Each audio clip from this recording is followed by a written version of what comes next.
Hello friends, Deepak Elawat here. You are watching Mathematics with Deepak Elawat. Now, in the last video we have discussed about the method of solving these two pair of linear equation. First method was substitution method, second was elimination method, and third is cross multiplication method. We have discussed one method, substitution method, in last video. Now we are going to discuss the second method, that is called elimination method. This is your second method, elimination method. As name suggests, elimination. What is the meaning of elimination? Eliminate करना, किसी भी variable को eliminate करना. वो पहला method था, वो था सब्स्टिट्यूशन मेथड. सब्स्टिट्यूट करना, एक वेरिएबल की वैल्यू को दूसरे इक्वेशन में सब्स्टिट्यूट कर दिया, रख दिया. इसमें क्या करना है? एलिमिनेट करेंगे, परमानेंट हटा देंगे, उसको कट करेंगे एक पूरे वेरिएबल को. तो उसके लिए मैंने एक टैगलाइन लिखी है यहाँ, make coefficient of any one variable equal. आप कोई भी एक वेरिएबल चूज कर लो. जैसे मैंने यहाँ दो एग्जांपल लिए हैं, x plus Y equal to 5 and 2x minus 3y equal to 4. Second example is 3x minus 5y equal to 4 and 9x minus 2y equal to 7. इन इक्वेशंस में क्या होगा, मैं ये दोनों साइमल्टेनियसली सॉल्व करूंगा और आपको मैं ये दिखाऊंगा कि किस तरह से वेरिएबल के कोफिशिएंट को इक्वल बना के इन इक्वेशन को सॉल्व किया जाता है. ठीक है, और आई होप वेरी इजीली आप इसको अंडरस्टैंड कर सकते हैं. ठीक है, पहली इक्वेशन ये देखते हैं. फर्स्ट, सबसे पहले मैंने आपको पिछली वीडियो में बताया था कि सबसे पहले आपको ध्यान रखना है प्रेजेंटेशन का, कि किस तरह से क्वेश्चन को प्रेजेंट करते हैं. क्योंकि नॉलेज एक अलग चीज होती है और प्रेजेंट करना एक अलग चीज होती है. जब दोनों का कॉम्बिनेशन होता है तभी अच्छे मार्क्स आते हैं दोस्तों. चलिए देखते हैं. इसमें क्या करेंगे, first we have to put equation number 1 and equation number 2. अब यहां देखो, आपके पास दो वेरिएबल हैं, x और y. यहां भी आपके पास x और y है. अब क्या बताया, मेक कोफिशिएंट. तो कोफिशिएंट को देखना पड़ेगा आपको.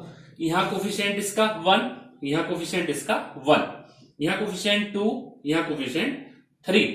तो मैंने आपको एक टैगलाइन ये बताई थी कि आपको क्या करना पड़ेगा, किसी भी एक वेरिएबल के कोफिशिएंट को आप इक्वल बना लीजिए. तो वो कैसे बनेगा, तो अगर मैं इस इक्वेशन 1 को 2 से मल्टीप्लाई कर दूं, किससे, 2 से मल्टीप्लाई कर दूं, तो बताओ पूरी इक्वेशन को 2 से मल्टीप्लाई करूंगा, यहां 2x होगा, यहां 2y होगा, यहां 5 2 10 होगा. तो जब यहां 2x होगा तो ये 2x और 2x इक्वल होगा या नहीं होगा.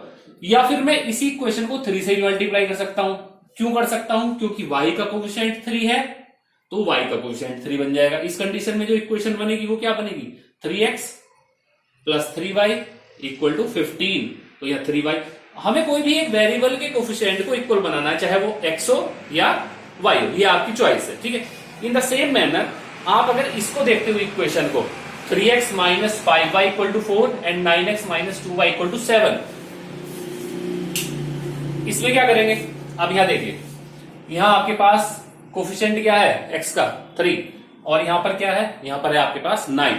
तो इस कंडीशन में यहां आपके पास 5 है, यहां 2 है.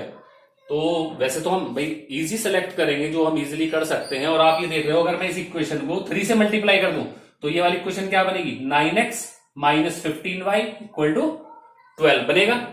यहां पे क्या आएगा, 9x आएगा, ये भी 9x है, बन गया.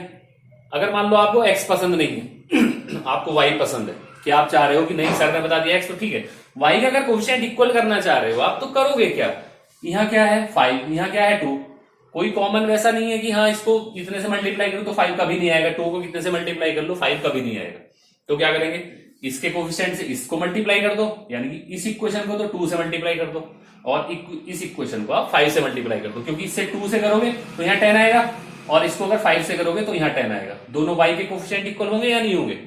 तो सबसे पहले करना क्या है कि आपको एक वेरिएबल चूज करना है जो आप इजीली, जिसके कोफिशिएंट को आप इक्वल बना सकते हो. ठीक है, तो स्टार्ट करते हैं पहली इक्वेशन से. तो सबसे जो इजी है अपना सिंपल 2 से मल्टीप्लाई कर लो और इसको स्टेटमेंट की फॉर्म में लिख भी दो, प्रेजेंट कर दो इसको आप. Now multiply equation 1 by 2. Statement लिखना जरूरी है, multiply equation 1 by 2. 2x plus 2y equal to 10, it is equation number 3. अब जो जिस दूसरी इक्वेशन है उसको भी इसके नीचे जस्ट नीचे लिख लो, 2x minus 3y equal to 4, equation number ये 2 रहेगी। अब देखिए, अब ये ध्यान रखने वाली चीज ये भी है कि ये सेम साइन क्या है, 2x और 2x। अब इसको भी साथ के साथ करते हैं अगर हम, ये इक्वेशन नंबर 1 होगी आपकी, ये इक्वेशन नंबर 2 होगी आपकी, इसको मैं कर रहा हूं 3 से मल्टीप्लाई, साथ साथ साइमल्टेनियसली सॉल्व करते रहेंगे, समझ में भी आता रहेगा, बहुत इजी है, कोई दिक्कत नहीं है। मल्टीप्लाई इक्वेशन 1 बाई 3 से मल्टीप्लाई कर दो आप इसको। जब इसको 3 से मल्टीप्लाई करोगे तो इक्वेशन 1 क्या बनेगी, 9x minus 15 by equal to 12, equation number 3 आ गई।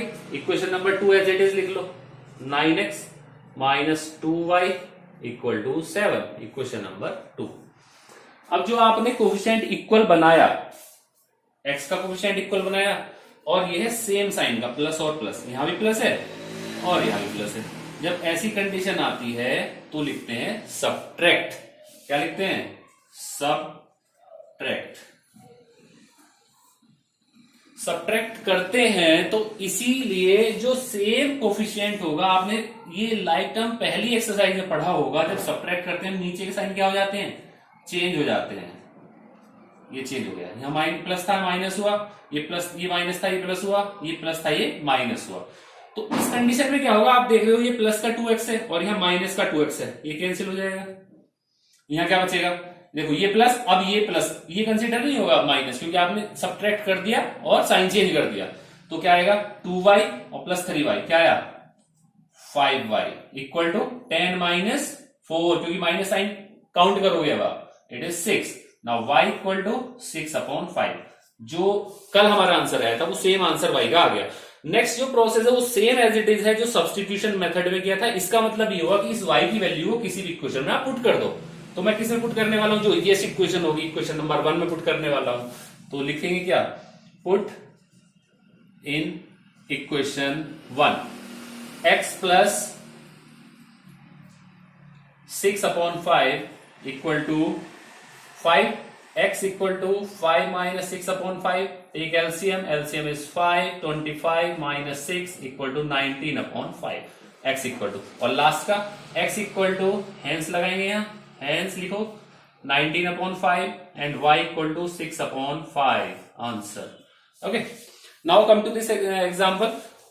9x साइन कैसा है, सेम साइन है, तो क्या लिखोगे, सबट्रैक्ट, सबट्रैक्ट।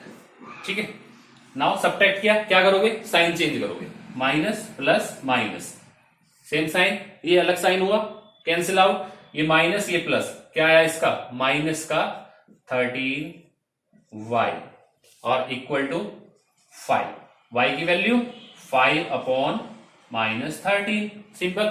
सेम प्रोसेस है, किसी भी एक इक्वेशन में पुट कर दो। इक्वेशन नंबर 1 में पुट करने जा रहा हूं, put in equation number 1, put in equation number 1, क्या आएगा, 3x, तो एज इट इज, क्योंकि x की वैल्यू नहीं कैलकुलेट की है, अब करनी पड़ेगी -5, y की वैल्यू -5/13। देखो माइनस 13 हो या -5 हो या ये माइनस बीच में हो, कोई फर्क नहीं पड़ता, ठीक है, सेम चीज है सब।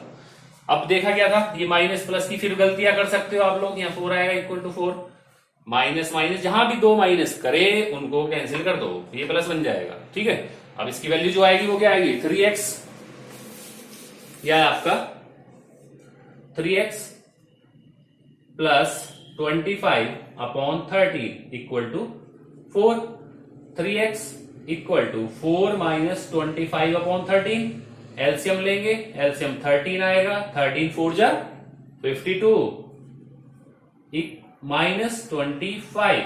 Answer is, it is not answer because we have 3 also here. 27/13 and x equal to 27/13 into 3. 3 9 ja, answer is 9/13. So representation, last representation, hence x equal to 9/13 and y equal to minus 5/13. It is your answer. Okay, now this is the method of elimination, and बहुत easily मैंने आपको ये 2 example एक साथ लेके समझाए। आपका question ये हो सकता है कि अगर ये वाले जो साइन है अगर ये अपोजिट आ जाए, तो अपोजिट आ जाए तो हमारा काम और आसान होगा, क्योंकि हमें यहाँ सब्ट्रैक्ट करके साइन चेंज करना है। लेकिन अगर सेम साइन ना आगे अपोजिट साइन आ जाए, मान लो इसका 2x का एक एग्जांपल बता देता हूं छोटा सा। मान लो ये 2x minus 2y equal to 10 आता प्लस, और ये आता आपका minus 2x minus 3y equal to 4। तो आपको कोई साइन अलग करने की, डिफरेंट करने की, चेंज करने की जरूरत नहीं थी, क्योंकि ये अपने आप ही क्या था, साइन अपोजिट था। तो इस केस में आपको यहाँ सब्ट्रैक्ट ना लिख के आपको क्या लिखना पड़ेगा, यहाँ पे ऐड लिखना पड़ेगा, और जस्ट विदाउट साइन चेंज करे आपको इसको कैंसिल आउट करके वैल्यू कैलकुलेट करनी पड़ेगी। Understand? If you want to take screenshot you can take, and अगर समझ नहीं आ रहा तो एक बार इसको रिपीट करके देखना, वो शायद बहुत अच्छी तरह आपको क्लियर हो जाएंगे 2-3 बार आप अगर इसको देखोगे। और ऐसे ही मैं आपको वीडियो देता रहूं, प्लीज कमेंट जरूर करके बताना, क्योंकि आपके कमेंट ही मुझे और अच्छा करने के लिए प्रेरित करते हैं। थैंक यू दोस्तों।